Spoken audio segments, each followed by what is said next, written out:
안녕하세요. 얼마 전 이혼한 30대 여성입니다. 이렇게 남에게 제 이야기를 해본 적이 거의 없어서 어떻게 시작해야 할지도 모르겠네요. 일단 제가 왜 결혼 생활이 어땠는지 이야기를 좀 해보고 싶어요. 이미 이혼까지 한마당에 굳이 그런 이야기를 못하러 하고 싶어 하냐 하실 수도 있겠지만 제 나름대로의 마무리라고 할까요? 혹시나 이 이야기가 남들 입을 타고 시어머니 귀에 들어가면 더 좋을 것 같기도 하고요. 하긴 이제 제 시어머니도 아니지만 달리 부를 호칭이 마땅치 않아 일단은 어머님이라고 부르긴 해야겠네요. 아무튼 저희 어머님은 아직도 저와 당신 아들이 왜 이혼을 했는지 납득을 못하십니다. 아니, 오히려 제 탓이라고 생각하세요. 야박하고 못된 며느리, 아마 결혼 생활 내내 어머님께 저는 그런 며느리였던 모양입니다. 하지만 어머님의 그 밑도 끝도 없는 욕심을 맞춰줄 사람이, 그것도 아무 조건 없이 대가 없이 말이에요. 이 세상에 몇이나 될지 물어보고 싶네요. 친구의 소개로 만난 남편은 사람이 밝지만 동시에 내면엔 슬픔이 가득한 사람이었습니다. 처음엔 이유를 알지 못했기에 그저 감수성이 풍부한 사람 정도로만 이해를 했고요. 하지만 연애를 시작하고 얼마 지나지 않아 같이 술을 마시다가 남편의 가족관계를 알게 되었습니다. 제 어머님은 아버님의 두 번째 처였어요.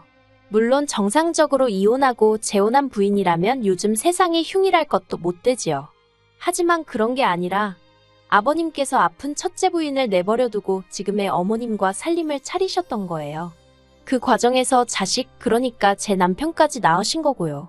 드라마에서나 나올 법한 이야기라 솔직히 저도 너무 충격이었습니다. 아무튼 이후로 첫째 부인이셨던 큰어머님이 돌아가시면서 이렇게 표현해도 될지 모르겠지만 지금의 어머님이 자연스레 그 자리를 꿰차게 되셨다대요. 문제는 아버님을 제외한 친가 쪽 누구도 어머님을 곱게 봐주는 사람이 없었다는 거지만요. 그리고 남편에게는 배다른 형제, 위로 3살 많은 아주버님도 있습니다. 그 아주버님과는 당연히 사이가 좋지 않고요. 아무튼 그런 환경에서 자라다 보니 남편은 아버님과 아주버님에게 상당히 거리감을 느끼고 있었던 반면 어머님과는 다른 모자지간들과는 달리 더 끈끈한 애착관계가 형성되어 있던 거지요. 하지만 이런 가정환경이 솔직히 제 결혼 생활에 영향을 끼칠 거라곤 생각하지 못했습니다. 남편이 어머님을 많이 걱정하는 건 알고 있었지만 소위 마마보이의 기질은 보이지 않기도 했고 결혼 이야기가 본격적으로 오가던 당시에 어머님이 저를 무척 마음에 들어 하시며 정말 잘해주셨거든요. 그래서 저도 아무래도 집안 사정도 다 알던 상황이었으니 이제 어머님께 아들만 있는 게 아니라 믿을 만한 며느리도 있다는 사실을 꼭 느끼게 해드리고 싶었어요. 하지만 결혼하고 얼마 지나지 않아서 어머님이 저를 왜 마음에 들어 하셨던 건지 알게 되었고 그 이유가 솔직히 달갑지만은 않았습니다. 형편이 변변치 않았던 시댁과 달리 친정은 궁색하지 않아요. 초등학교 교장 선생님까지 하시고 퇴직하신 친정아버지와 간호사로 일하시던 친정어머니 밑에서 비교적 여유 있는 10대, 20대를 보낼 수 있었지요. 자식이라곤 저 하나가 전부라서 저에게 필요한 것이라면 가능한 전폭적으로 지원해 주셨고요. 그래서 덕분에 저도 대학교 졸업 후 바로 대기업에 입사할 수 있었다고 생각합니다. 뿐만 아니라 저에게 미리 증여해 주신 아파트가 있었기에 저희는 어느 다른 대부분의 젊은 부부들과 달리 비교적 여유로운 결혼 준비가 가능했어요. 하지만 시댁은 원래는 아버님을 포함해 형제분들이 가족 사업을 했었는데 언젠가부터 형제분들이 아버님을 시샘하면서 쫓아냈다고 하대요. 그리고 이후로는 지인들에게 묻고 물어 소일거리를 하면서 그럭저럭 생활만 이어나가고 계신 상황이었고요. 하지만 이런 상황 때문에 친정에서 결혼을 반대하거나 그런 일은 없었습니다. 일단 남편이 저희 부모님께 너무 잘했거든요. 저희 부모님이 가족관계나 재산 등과는 상관없이 자기 한 사람을 봐주시는 게 너무 감사하다면서요. 그리고 당연히 제 입장에서는 결혼 상대가 그런 소리를 하니 감동할 수밖에 없었고요. 그리고 남편 말대로 저희 친정부모님은 정말 남편의 사람됨됨이를 가장 중요시 여기시는 분들이었습니다. 부모님이나 재산 같은 건 남편의 의지대로 바꾸고 선택할 수 있는 문제가 아니니 그런 것들로 남편을 비난할 생각은 전혀 없다 하셨지요. 그렇게 저희 두 사람의 결혼에 대해 정리해보면 저는 집을 해간 셈이었고 남편은 현금 3천의 혼수를 들고 온 상황이었습니다. 그리고 저는 제가 손해를 봤다면 손해를 본 거지 절대 어느 면에서도 득을 봤다고는 생각하지 않아요. 심지어 앞으로 벌어올 기대 수입을 생각하더라도 남편이 다니고 있던 직장보다는 제가 다니는 직장이 비교도 안 될 만큼 구조적으로나 재정적으로나 탄탄한 상황이었으니까요. 그리고 저는 맹세하건대 마지막에 남편과 정말 할 말 못할 말이 오가던 그때를 제외하곤 이런 부분들에 있어서 유세를 부린다거나 생색을 낸 적이 없습니다. 앞으로 서로 노력하며 열심히 사는 게 중요하지. 누가 뭘 얼마나 해왔고 그런 걸 따져서 뭐하나 싶었지요. 그런데 어머님은 그런 저를 기특하게 봐주시는 게 아니라 오히려 더 받아낼 궁리를 하시대요. 결혼 전 남편은 어떻게 보면 시부모님께는 유일한 희망이자 기댈 곳이었던 모양입니다. 아주버님은 아버님에게 배신감이 든다며 명절이나 아버님 생신같이 어쩔 수 없는 경우에만 예의상 얼굴을 비출 뿐이었지 맞으라고 해서 크게 무슨 역할을 하는 건 아니더라고요. 그리고 저는 몰랐는데 남편은 매달 어머님께 50만 원씩 용돈을 드리고 있었어요. 아버님도 모르게 말이에요. 제가 그 사실을 알게 된 건 결혼하고 2달째 되던 때였는데 어머님이 저희와 식사를 하시던 도중에 이제 며느리까지 받는데 용돈이 느는 게 아니라 어찌 줄었냐며 물어오셨기 때문입니다. 하지만 더욱더 저를 힘들게 한 건 어머님이 저에게 기대하신 게 단지 금전적인 것만은 아니었다는 사실이었어요. 어머님은 제가 친정어머니와 뭐라도 같이 하는 꼴을 못 보시더라고요. 한 번은 친정어머니와 미술 전시회를 보고 근처에서 점심을 먹고 있는데 어머님에게 전화가 걸려왔습니다. 너 어딘데 전화를 이렇게 늦게 받니? 지금 친정어머니랑 같이 있어요. 사돈이나 너나 팔자가 상팔자가 따로 없구나. 나는 이렇게 찌는 집구석에서 혼자 있는데 너 그러고 밖에 있으면 우리 아들 저녁은 언제 준비하냐? 민석 씨도 지금 친구 만나고 있대요. 저녁은 먹고 온다고 하더라고요. 너가 그렇게 싸돌아다니는데 우리 아들이 집에서 밥 먹고 싶단 소리가 나오기나 하겠니?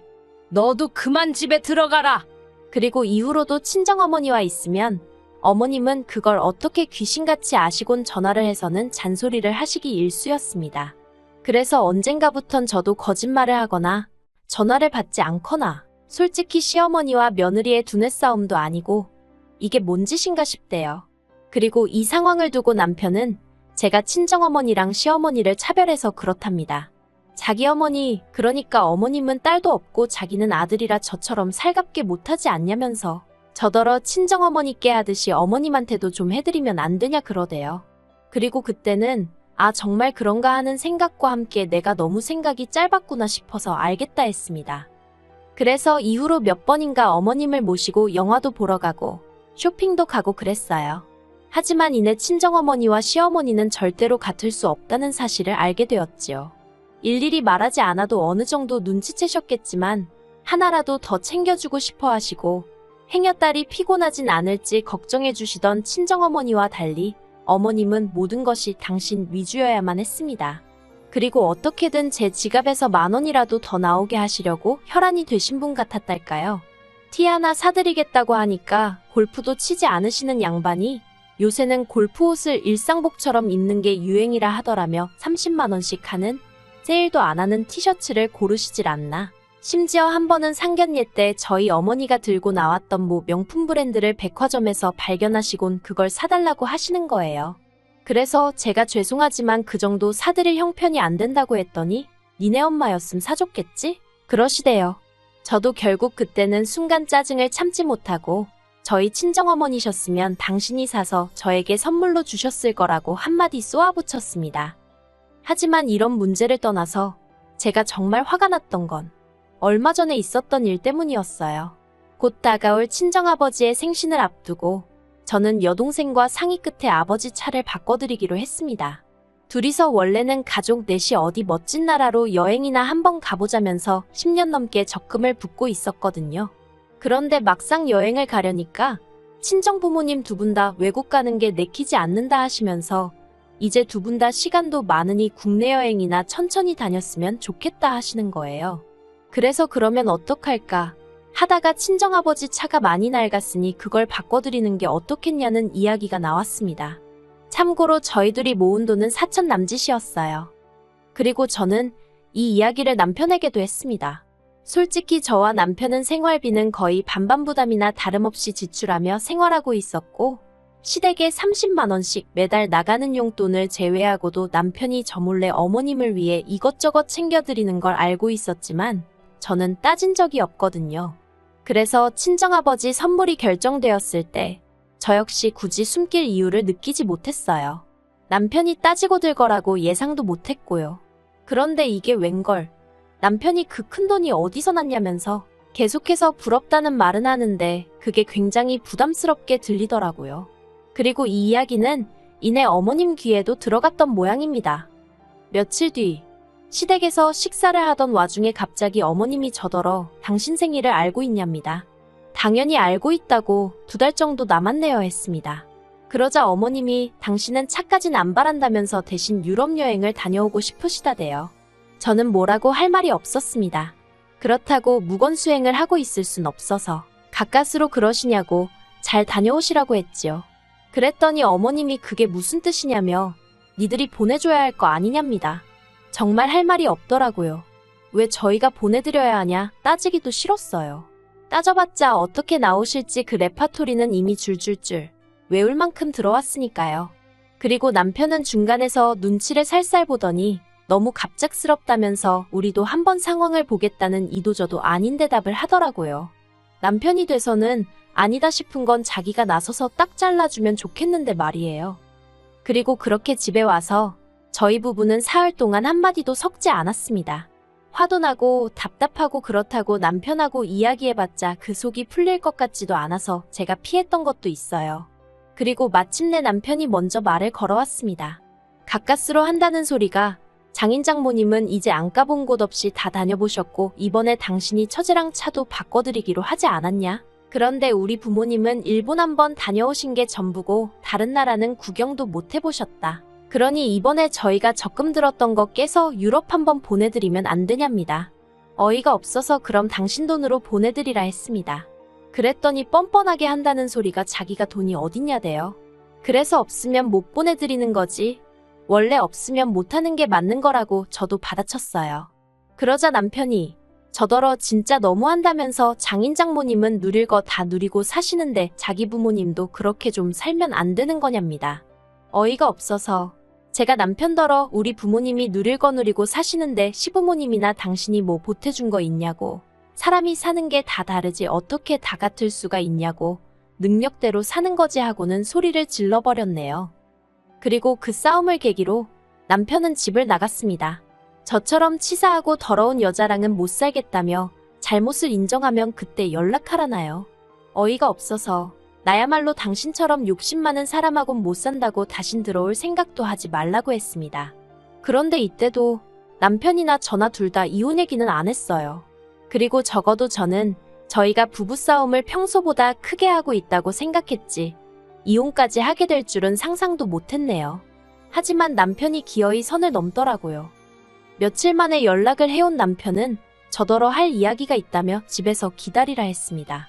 그리고 어리석게도 저는 내심 남편이 드디어 정신을 차렸나 싶었기에 겉으론 툴툴댔지만 그래도 마음 한켠에선 안도를 하게 되었지요.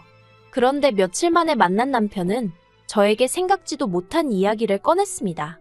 자기가 곰곰이 생각을 해봤는데 제가 너무 온실 속의 화초처럼 자라서 모르는 게 많은 것 같다는 말 같지도 않은 소리를 하더니 이참에 회사 때려치고 대신 어디 못 사는 동네에 가서 어려운 사람들 돕는 봉사활동을 좀 해보는 게 어떻겠냐대요. 이런 세상도 있다는 걸 몸소 겪고 나면 마음이 한결 너그러워질 거랍니다. 솔직히 처음엔 남편이 무슨 자다가 봉창 두들기는 소리를 하는 건가 싶었어요. 그런데 남편은 계속해서 한다는 소리가 제가 저보다 훨씬 더 좋지 않은 상황에서도 정을 나누는 사람들이 있다면서 저도 그런 걸 좀 배울 필요가 있어 보인답니다. 그리고 그렇게 되면 제가 어머님 아버님에 대한 마음도 달리 먹을 수 있을 거라나요. 어처구니가 없어서 그러니까 지금 내가 마음이 좁아서 이런다고 생각하는 거냐 물었습니다. 그랬더니 그게 아니면 지금 이러는 이유가 뭐냐며 저더러 장인 장모님 놀러 다니고 할 때 시부모님 생각은 안 나더냐. 그거 여행 한번 보내드리자고 한 게 이렇게까지 나올 일이냐. 자기는 정말 너무 서운하답니다. 어이가 없어서 당신 부모님 형편이 여의치 않은 게 내 잘못이냐 아니면 내 친정 부모님 잘못이냐. 왜 그걸 우리가 보상을 해줘야 하는 거냐. 저도 지지 않고 소리를 질렀어요. 그리고 결국 다툼은 커져서 이럴 거면 차라리 헤어지잔 이야기까지 나오게 된 거고요. 저는 솔직히 지금까지도 제가 야박했다거나 너무했단 생각은 들지 않습니다. 남편은 제가 시댁과 친정을 차별하여 이사달이 난 거라고 끝까지 제 탓을 했지만 100번 양보해서 유럽 여행 한 번쯤은 보내드릴 수도 있었겠지요. 하지만 정말 그게 끝이었을까요? 저는 유럽 여행이 시작이었다고 봅니다. 이후로 더 큰 것을 더 자주 바라셨을 거예요. 그리고 그 기대에 부응하지 못할 때마다 저는 남편과 이런 다툼을 반복해야만 했을 거고요. 생각만 해도 끔찍하네요. 남편과 헤어지게 된 현실은 속상하고 말로 이루 표현할 수 없을 만큼 가슴이 헛헛합니다만 어쩔 수 없었다고 생각해요. 아이가 없으니 다행이란 생각도 들고요. 저는 제 분수대로, 남편은 남편 분수대로 잘 지냈길. 아니 알아서 하겠지요 뭐. 무튼 저는 잘 지내볼 생각입니다.